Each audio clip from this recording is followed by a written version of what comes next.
जय हिंद all of you. Welcome back to Mahadev medical mind.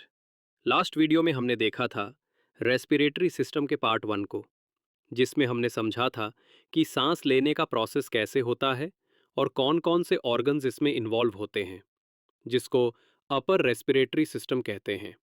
लेकिन ये कहानी यही खत्म नहीं होती है। इसके आगे देखेंगे कि एल्वियोली कैसे कैपिलरी के साथ गैसियस एक्सचेंज करती है। आज के इस वीडियो पार्ट 2 में हम थोड़ा और डिटेल में समझेंगे, जैसे gaseous exchange, mechanism of breathing और लंग्स का स्ट्रक्चर, जिसमें trachea, bronchi, bronchioles, alveoli, lungs and its function and mechanism of respiration. तो वीडियो को एंड तक जरूर देखिए ताकि आपका कॉन्सेप्ट बिल्कुल क्रिस्टल क्लियर हो जाए। चलिए शुरू करते हैं। ट्रैकिया ये एक सिलिंड्रिकल ट्यूब जैसी स्ट्रक्चर होती है जिसकी लंबाई लगभग 12 सेंटीमीटर और डायमीटर लगभग 2.5 सेंटीमीटर होती है। ये फेरिंग्स के लोअर एंड से शुरू होती है, मतलब जहां से फेरिंग्स का एंड होता है वहीं से ट्रैकिया शुरू होती है। ये 16 से 20 सी शेप्ड इनकम्प्लीट रिंग्स से बनी होती है और ये हाइलाइन कार्टिलेज से बनी होती है। Functions of trachea. ट्रैकिया के फंक्शंस की बात करें तो ये लंग्स तक एयर को जाने और बाहर निकलने के लिए क्लियर पाथवे प्रोवाइड करती है। इसके इनर वॉल में छोटे छोटे हेयर्स सिलिया होते हैं जो डस्ट और इम्प्योरिटीज को पकड़ते हैं और साफ हवा को लंग्स तक पहुंचाते हैं। मतलब एयर नोज में तो फिल्टर होती ही है, दोबारा ट्रैकिया में भी एयर फिल्टर होती है। ब्रोंकाई। ट्रैकिया अंत में दो भागों में डिवाइड होती है, जिन्हें राइट और लेफ्ट ब्रोंकाई कहा जाता है।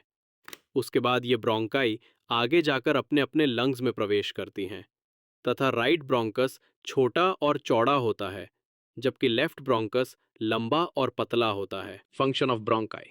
ये विंड पाइप ट्रेकिया को लंग्स से कनेक्ट करता है। ये एयर को लंग्स तक पहुंचने में मदद करता है। यानी जब हम सांस लेते हैं, इनहेल करते हैं, हवा नोज या माउथ से होते हुए ट्रेकिया विंड पाइप में जाती है। ट्रेकिया से हवा दो मेन ब्रांचेस में डिवाइड होती है। यही ब्रांचेस ब्रोंकी कहलाती है। राइट ब्रोंकस राइट लंग में और लेफ्ट ब्रोंकस लेफ्ट लंग में हवा ले जाता है। ब्रोंकी फर्दर छोटी ब्रांचेस में डिवाइड होती है जिन्हें ब्रोंकियोल्स कहते हैं। और फाइनली हवा एल्वियोली तक पहुंचती है जहां गैस एक्सचेंज होता है, ऑक्सीजन ब्लड में और कार्बन डाइऑक्साइड बाहर। ब्रोंकियोल्स। ये ब्रोंकियोल्स क्या चीज है? ट्रेकिया जब आगे चलकर दो पार्ट में डिवाइड हो जाता है जिसे ब्रोंकी कहते हैं, और यही ब्रोंकी जब आगे कई ब्रांचेस में डिवाइड होती है तब उसे ब्रोंकियोल्स कहते हैं। ब्रोंकियोल्स में कार्टिलेज नहीं होता है, ये क्यूबॉइडल इपिथेलियम से बनी होती हैं। Functions of bronchioles. ब्रोंकियोल्स आगे जाकर एल्वियोलाई बनाती है। ये एयर के पैसेज में ब्रोंकाई से एल्वियोलाई तक इंपॉर्टेंट रोल निभाती हैं। एल्वियोलाई। एल्वियोलाई को लंग्स की फंक्शनल यूनिट कहा जाता है। ये छोटी छोटी हॉलो सैक्स होती हैं जहां गैसेस एक्सचेंज होता है। ये सिंपल स्क्वेमस एपिथेलियम से बनी होती है जो गैसेस के एक्सचेंज में मदद करती है। दोनों लंग्स में लगभग 300 मिलियन एल्वियोलाई पाए जाते हैं। इनमें ब्लड सप्लाई बहुत रिच होती है। इनमें दो प्रकार की सेल्स होती हैं। पहली न्यूमोसाइट्स, दूसरी alveolar macrophages. Functions of alveoli. Alveoli वो जगह है जहां ऑक्सीजन और कार्बन डाइऑक्साइड का एक्सचेंज होता है ब्रीदिंग प्रोसेस के दौरान। जब ब्लड ऑक्सीजन रिसीव कर लेता है तो वो ऑक्सीजन को बॉडी के सभी सेल्स तक पहुंचाता है। लंग्स। लंग्स रेस्पिरेशन के मेन ऑर्गन्स होते हैं। ये पेयर्स में पाए जाते हैं, एक लेफ्ट लंग और एक राइट लंग।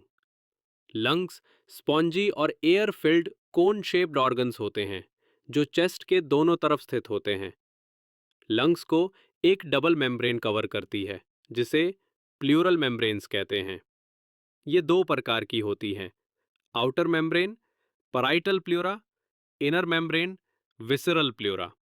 इन दो मेम्ब्रेन्स के बीच में एक फ्लूइड होता है जिसे प्लूरल फ्लूइड कहा जाता है। ये फ्लूइड लंग्स को स्मूथ मूवमेंट में मदद करता है जब हम सांस लेते हैं या छोड़ते हैं। लेफ्ट लंग थोड़ा छोटा होता है क्योंकि उस तरफ हार्ट मौजूद होता है। राइट लंग में 3 लोब्स होते हैं, जबकि लेफ्ट लंग में सिर्फ 2 लोब्स होते हैं। Surfaces of lungs. लंग्स को 4 पार्ट्स में डिवाइड किया जा सकता है। First, apex. ये लंग्स का नैरो पार्ट होता है जो अपर साइड में होता है। Second, base. ये लंग्स का ब्रॉड पार्ट होता है जो लोअर साइड में होता है, जो डायफ्राम पर टिका होता है। Third, costal surface. ये लंग्स का वो हिस्सा है जो रिब्स के साथ जुड़ा होता है। Fourth, mediastinal surface. ये लंग्स की इनर सरफेस होती है जो मीडियास्टाइनम, जहां हार्ट और मेजर वेसल्स होते हैं, के पास होती है। Lobes of lungs. लंग्स के दोनों साइड्स में लोब्स की संख्या अलग अलग होती है। Right lung. राइट लंग को 3 लोब्स में डिवाइड किया गया है। Superior lobe, middle lobe, inferior lobe. Left lung. Left lung को 2 लोब्स में डिवाइड किया गया है।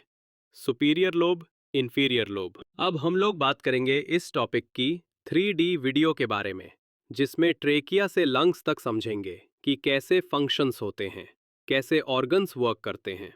तो चलिए स्टार्ट करते हैं। लैरिंग्स के बाद एयर ट्रेकिया में एंटर करती है, यानी रेस्पिरेटरी सिस्टम का अगला पार्ट ट्रेकिया है, जिसे विंड पाइप भी कहते हैं। ट्रेकिया स्मूथ मसल्स से बनी होती है और इसके अंदर कार्टिलेज की रिंग्स मौजूद होती है। आप जानते हैं कि ट्रेकिया के अंदर कौन सा कार्टिलेज मौजूद होता है? जी हाँ, लिन कार्टिलेज है। चेस्ट कैविटी के अंदर ट्रेकिया 2 ट्यूब्स में ओपन होती है। इन ट्यूब्स को ब्रोंकी कहते हैं, राइट ब्रोंकी और लेफ्ट ब्रोंकी।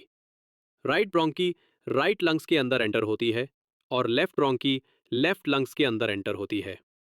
लंग्स के अंदर ये ब्रोंकी और छोटी छोटी ट्यूब्स में डिवाइड होती है, जिन्हें हम ब्रोंक्यूल्स कहते हैं। फिर ये ब्रोंक्यूल्स स्मॉलर ब्रोंक्यूल्स में डिवाइड होती है, और पर ये ब्रोंक्यूल्स स्मॉलर डक्ट के अंदर ओपन होती है, जिन्हें एल्वियोलर डक्ट्स कहते हैं, और एल्वियोलर डक्ट्स एल्वियोली के अंदर ओपन होती है। एल्वियोली छोटी छोटी सैक लाइक स्ट्रक्चर होती है। इन्हीं एल्वियोली के जरिए गैसियस एक्सचेंज होता है, यानी कार्बन डाइऑक्साइड हमारे ब्लड से एल्वियोली के अंदर एंटर होती है और ऑक्सीजन हमारे एल्वियोली से ब्लड के अंदर एंटर होती है। नेक्स्ट वीडियोस में हम डिस्कस करेंगे कि एग्जैक्टली गैसियस एक्सचेंज कैसे होता है और mechanism of respiration, inspiration mechanism, lung volumes और लंग कैपेसिटी हम नेक्स्ट वीडियो में पढ़ेंगे।